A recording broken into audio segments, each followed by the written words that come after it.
This is the recruiTECH podcast, the cutting-edge podcast in the CEE region, by professionals for professionals about recruitment and technology. We are here to help professionals in the human resources and recruitment fields navigate the challenges and opportunities of finding and hiring top talents. Hello, everybody, and welcome to the recruiTECH podcast. This is a very special edition for us because we have two special guests. And as you probably noticed, you have a special host as well. So let me introduce myself. My name is Raluca Dumitra. I am CMO of eJobs Romania. For those of you not familiar with the Romanian market, let me tell you that eJobs is the number one player in the recruitment industry. So today we're going to have a very, very dynamic, I hope, discussion with my two special guests. But before we begin, I would like to ask them to introduce themselves because we need an icebreaker, don't we? So please welcome Patrícia and István. So I would kindly ask you, Patrícia, to tell us something about yourself that we should know and something that probably we don't know yet. Or maybe you shouldn't know. Or maybe we shouldn't know. There can be also something. So hello, everybody. I'm very happy I can be here. And thank you for a warm welcome from Raluca. And I'm very happy that I see István. The second week in a row, we see each other, what is very nice. So we can run a very nice discussion. So about me, my name is Patrícia Valachovič. I'm from Alma Slovakia. We are representing 10 job platforms within more than 10 countries because we have 11 countries altogether within Alma Career. Something about me, I'm curious about people, about business, about technology. I love people. I like to explore them. I'm a whole life learner. I love English bulldogs and my family in Barcelona because of very nice and sunny weather most of the year. So that's it about me. Thank you very much. There's many different things that we didn't know. István, tell us something about yourself. I'm sure that the audience knows you, but tell us a bit more. Maybe something not. Juicy. Maybe not. So thank you for having me. It's great to be here. Actually, I wanted to tell the thing that people don't know, that we met last week in Istanbul in a conference with Patrícia, but then I go with another one. So I've been running as a CEO profession, the market-leading job portal in Hungary for almost 10 years now. We belong to the Ringier Group. This is a Swiss company having a lot of job boards across Europe and also some in Africa. And maybe one thing that people usually don't know, that actually how I got my job is that I applied for a job posting on Profession.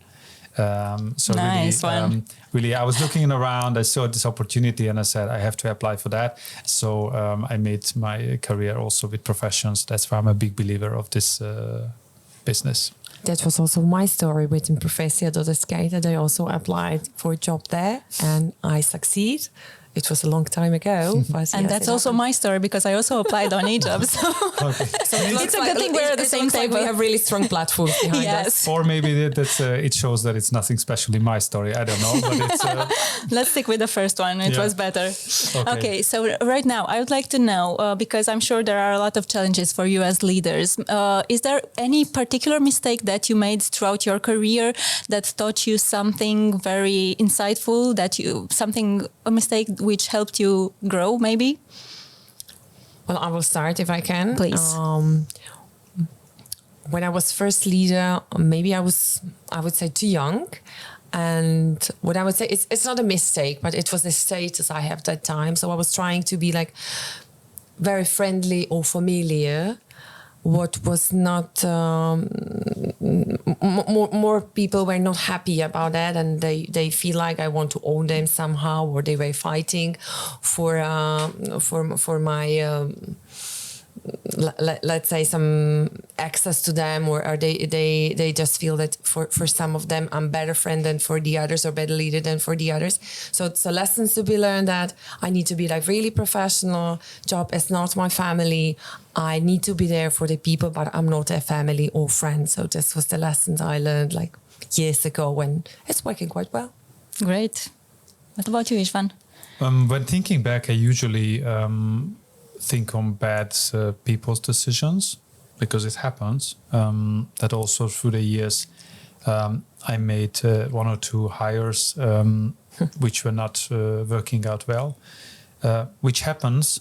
But the one I would like to highlight is also, it's a mistake I consider, because I simply missed taking references on someone, and I could have done this probably with making 2 or 3 phone calls, but for some reason I just missed it.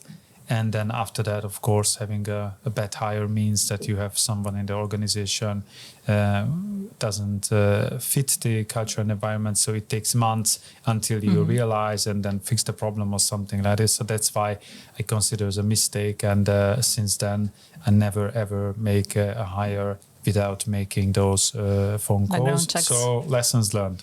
Mm-hmm. So it's a good thing that you only had 1 or 2 hires. It's not that bad, and that you learned your lesson.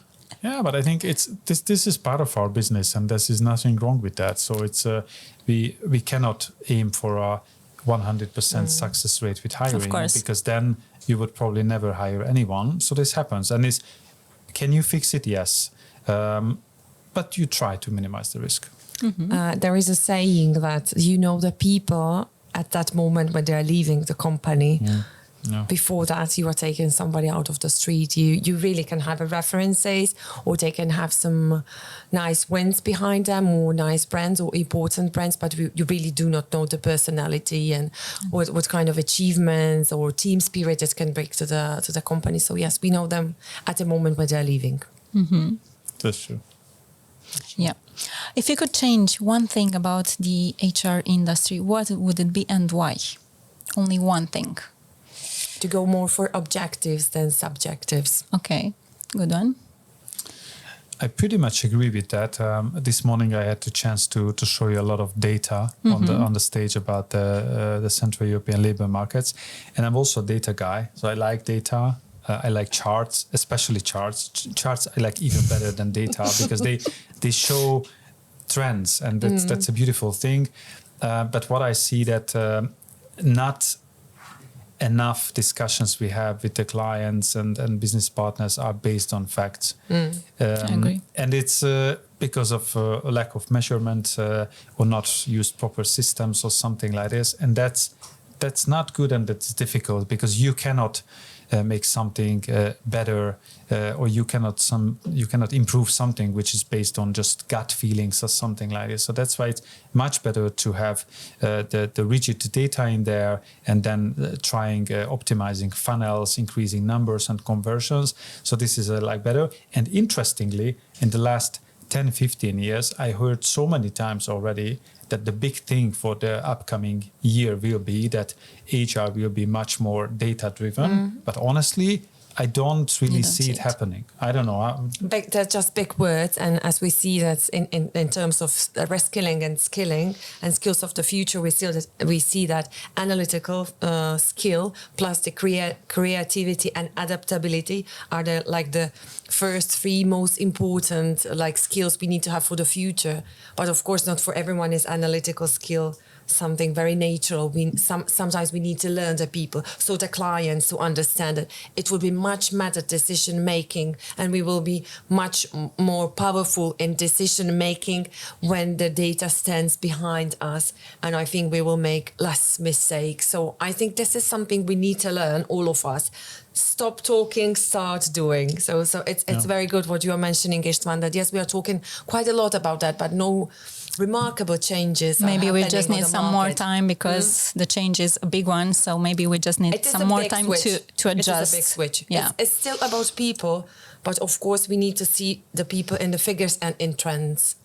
This is the bigger picture to have it over the numbers. I think there are positive examples as well, but still quite often I see that if we start a discussion with a company and we want to understand just very basic data, like what's the percentage of the people coming and leaving, how are the sources of hires developing, what is a return on investment on any recruitment channel or something like this.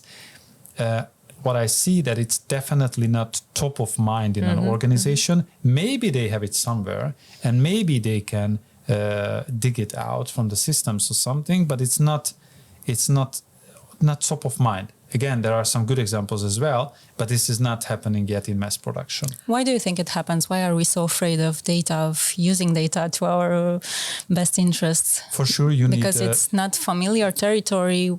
I think for sure you need systems in place for that. And it's also a kind of a thinking. Let me give you an example. Still, many companies are using processes where if you want to apply for a job, it takes... 10, 15 minutes long processes and tens of clicks or something like this, because they have a system in place which serves multiple purposes, and they spend a lot of money on branding and making the company attractive. But if you as an applicant want to apply, it's very difficult. It's time consuming, yes. It's tiring for them. It's like you would buy something on an e-commerce platform, like food or something, and the process would be deliberately too complicated. What happens then? You as a customer, you go to another shop, right? So it's a system thing, but it's also a thinking thing. So technology in HR, it's still very small.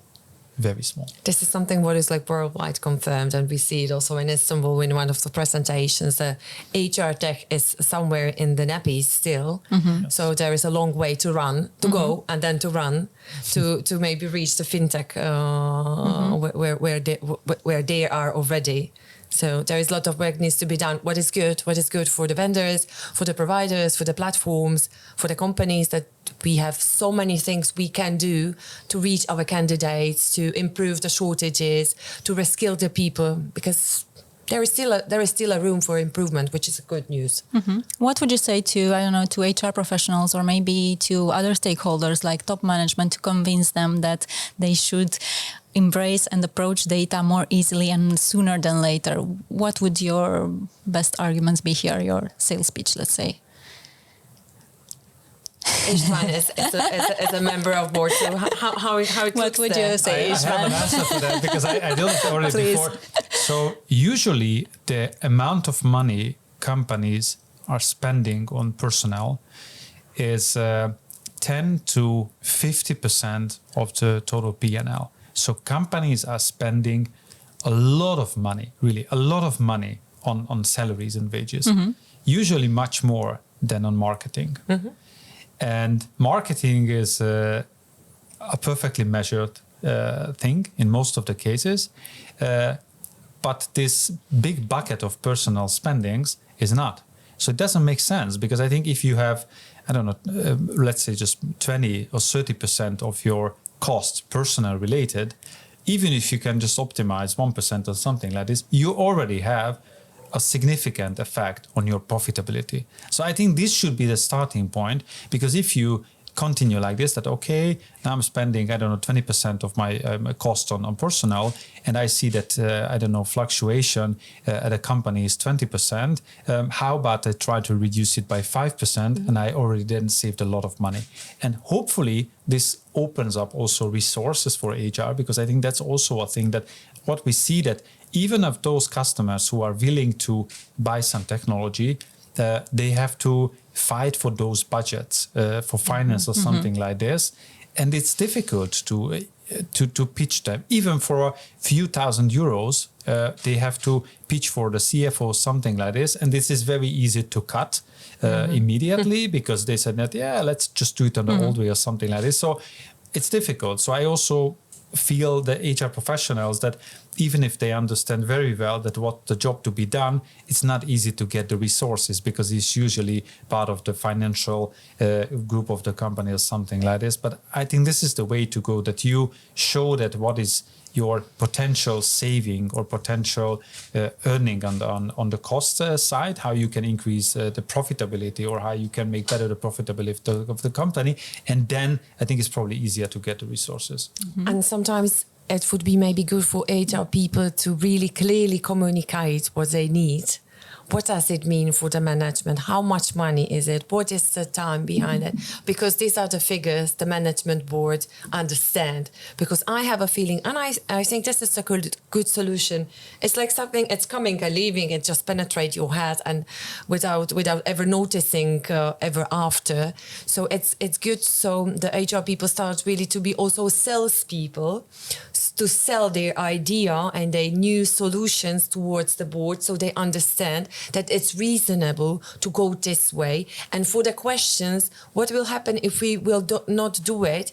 That should be crucial answer. That if we will not do it, somebody else will do it, and we will lose like twice, because we are standing on the same spot. Somebody else starts to go somewhere else, different directions, and one moment they start to run, and we will never reach them again.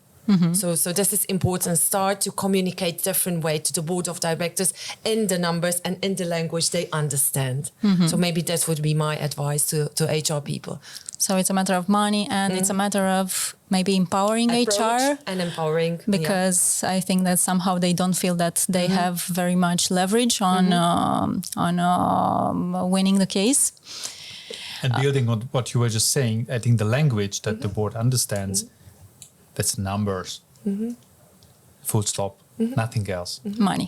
Yeah, sure. But if you can bring something which you say that maybe not in a short term, maybe in a midterm or something like this, will increase the profitability of the company, or we have any positive effect on the P&L, something like this, that will be supported. But if you cannot put any numbers behind something like this, that's already lost. We're just talking about AI and different things that are actually happening all the place, and it's like almost we cannot keep the fast pace with which all the technology is evolving. I was curious if you can think of a trend that is maybe overrated that we talk about. Like I think you mentioned before. I don't remember, but you mentioned one before. Can you name one trend that is maybe too much fluff right now, and one that is underestimated in HR? I would say that we are a lot talking about AI, and I would say not everybody understands it well, because sometimes it looks like AI is creating, AI is responding, AI is doing everything, where we are in this, when everybody is so nice on the title for Forbes. Like... So where is the truth? And when we are saying that AI is saving our time, it should not be like that. Because when I don't want to say it, but it's like when I'm sending fake cover letter and fake CV in the language I'm not speaking, it would be waste of time for the recruiter to see me, because it's not me. And I'm not so capable to learn so many things that AI was delivering in the cover letter or in the CV. So this is, I think, overrated at this moment, because we have so many steps in front of us. And what is a lot discussing but less doing is this skilling and reskilling topics, and focusing on talent, and focusing what István was already mentioned in a different form. Like we are not doing this audit of personnel and what they really can deliver to the company. If they really are sitting on the right spots and they are delivering the work we expect them to deliver, and if they are the right person with the right skills, with the right talents, with the right team, and for the needs of the company, we are not doing this audit. So this is something what is underestimated, that we are not looking inside, we are still looking outside, but sometimes we do not have the basic functions covered within the company. What is like with the customers, when you have them, you need to take care of them. You are not there to chase them on the street. You need to take care of those who you already have in the field. You are taking care of, and this is the very same with the employees. So this is something what is underestimated. I agree with you. We are talking a lot about the impact of technology. I feel like this is somehow mandatory for everyone to say something about AI. The pressure is coming from the markets, also from journalists, and also from competition. Probably in a short term, it's overestimated. Maybe on the long run, it's underestimated. So a different thing. And what I think it's a clearly underestimated trend is what I also talked about this morning, that we have this aging and shrinking population here in Europe, which means I don't know the figures for your countries, Patrícia, but I know for Hungary. In Hungary, every year we have 40,000 people less. So that's people die, people born, the difference. 40,000 people. Let's just think about it. It's a lot. If we have this office building now here, we probably have 1,000 people in there if it's full. 40 of these office buildings. And these people are disappearing also from the labor markets. That is a huge problem. That is a huge problem because in 10 years, this is 400,000. That's 500,000. In 20 years, that's 1 million people or something like this. And this is something we cannot handle. I think it's already on the agenda. And also politicians are trying to do something about it. But probably what companies can do with that, it's working on effectiveness of the people or something. So that's maybe something we don't see every day on LinkedIn. It's not so sexy. No. What's sexy that you post something with AI generated picture or something like this? But this is just actually this is more difficult to handle. But although we have this aging issue, I think, I don't know how the market is here, but in Romania, for instance, we still have a lot of biases when it comes to hiring older people. I don't know if it's the same for you, but we do discriminate here on age issues. I think nobody would say we discriminate. We just and that's not sexy at all to talk about either. Yes, but we do. Yes, we do. Yes. That should be the new junior. Should be somebody who was doing something for 30 years, and I'm junior in this position because I requalified myself. I got new skills, and I can cover the job.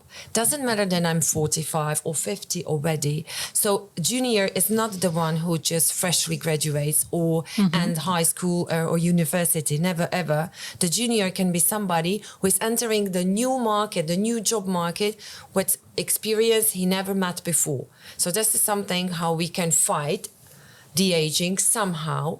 And as we know with that, we should be working for till 65, for example, in our country.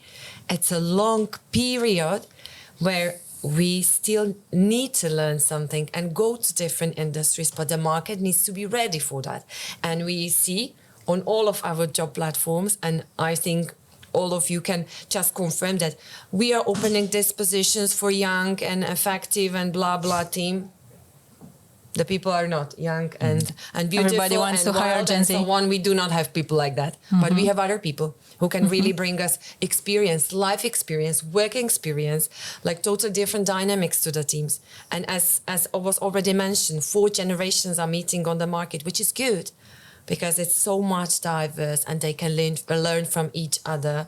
So I think this is something what we need to talk more about the people who are older, not old, but older, but still really like active and wants to work and wants to reskill.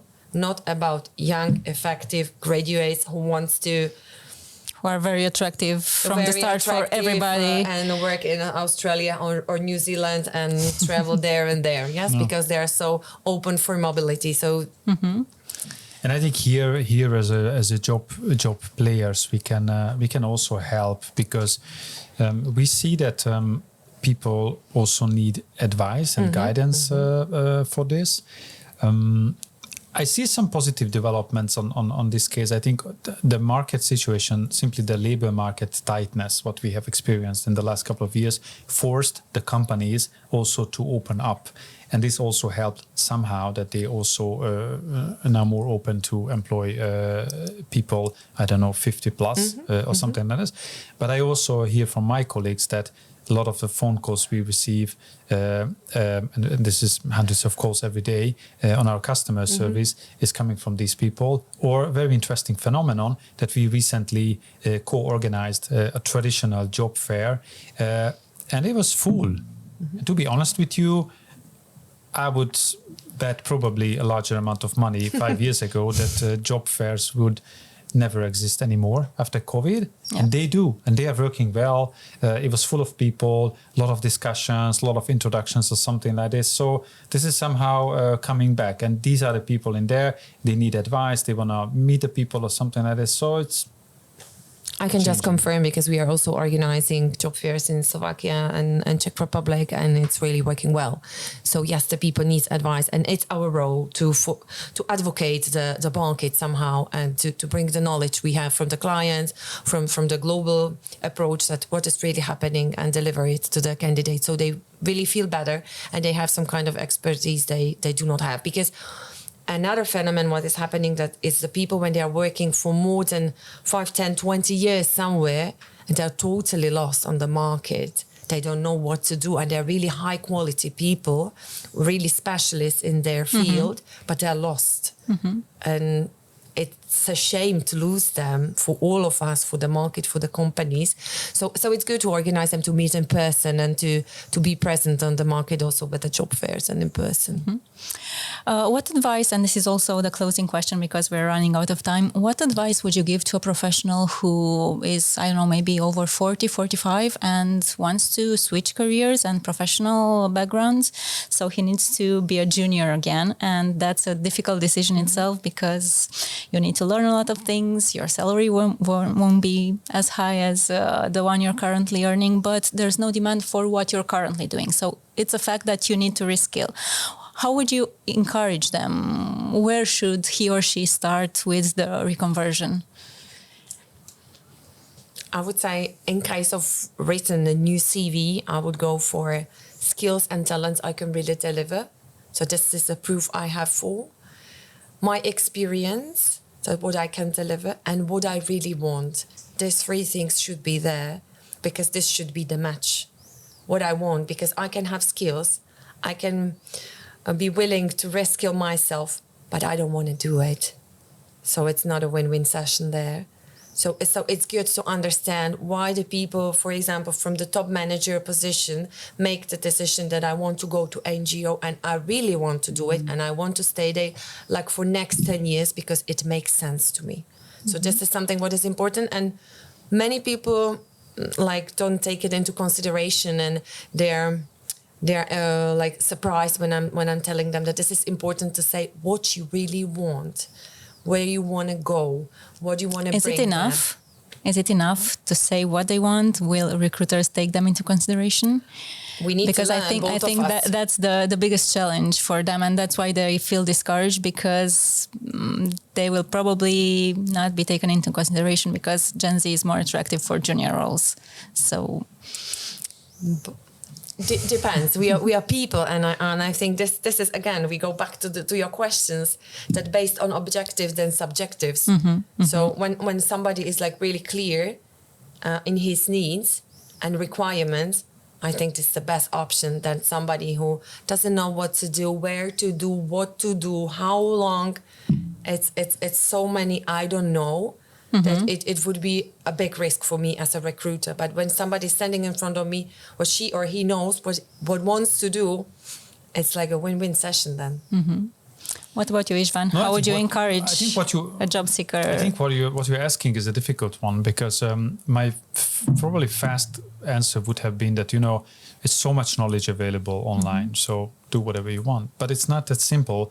And a recent example came to my mind when a friend asked me to help a friend's friend, and the gentleman called me, 50, I don't know, 2-3 years old, having a master's degree in medicine, but also in engineering, and also experience in doing own business. Multi-potential guy. And what was very interesting that, and I planned to have a 5-minute discussion with a gentleman, that it was almost an hour, because what I have seen, that he had no information at all about the opportunities. Also, he had very false preconceptions about what he can do on the market, and about the opportunities or something like this. So it ended up in a discussion when I started doing like, okay, so listen, the market is very different than it was 20 years ago. Now what you can do is this and this and this and this. And it was a rather tough discussion in the end, but I felt like this is what was needed. And I was very happy to hear it actually this weekend that I met this friend and he said, oh, my friend found a job based on this advice. But I think it was a long journey. And what I was thinking of that, how can you give this personalized guidance to the people and help them? Because if you had a good job for 10, 15 years or something like this, you were simply not dealing with that. You have no idea how to restart it or something like this. And in 10, 15 years, the world has changed so much that you need this guidance. You really need this guidance. And I think this is also somehow our responsibility that we have the people with that.